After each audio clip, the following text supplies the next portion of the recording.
Why the description of your injury is critical in Virginia. Hi, I'm Greg Camden, the workers' compensation attorney at Kalfus Nachman, and I'd like to talk to you about repetitive injuries.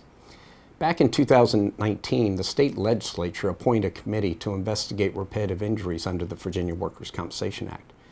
That committee came back and told the state legislature that Virginia was the only one of the 50 states that did not recognize repetitive trauma injuries.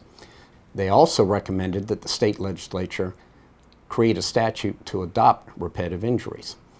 But instead, the state legislature decided to do a financial committee to look into how much that would cost insurance companies. And then the pandemic hit, and unfortunately everything came to a screeching halt, so we're stuck with the same antiquated system, and we're still the only state in the union that doesn't recognize repetitive injuries. So what is a repetitive injury?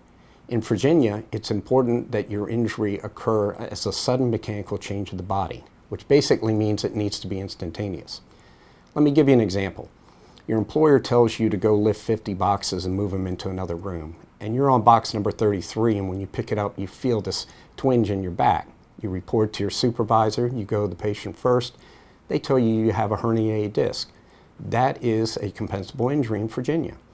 Now you're doing the same job lifting those boxes, you finish all 50 boxes, you go home, you wake up in the morning in excruciating pain, they tell you you have a herniated disc, and that is not compensable because it was repetitive. So you're doing the same job for the same employer at the same time, and yet in one circumstance your claim's going to be covered, and the other you're stuck paying the bills yourself. That's why it's so important that you give a valid, good description of your injury that first time you seek medical treatment. You need to be very thorough. Usually you're in a lot of pain and all you're thinking about is getting treatment. But you need to make sure you don't say something like, I was lifting boxes. You need to say, I was lifting boxes and felt the pain when I did this. It's very important. The deputy commissioners who hear these cases are usually going to go by the first description you give of the injury.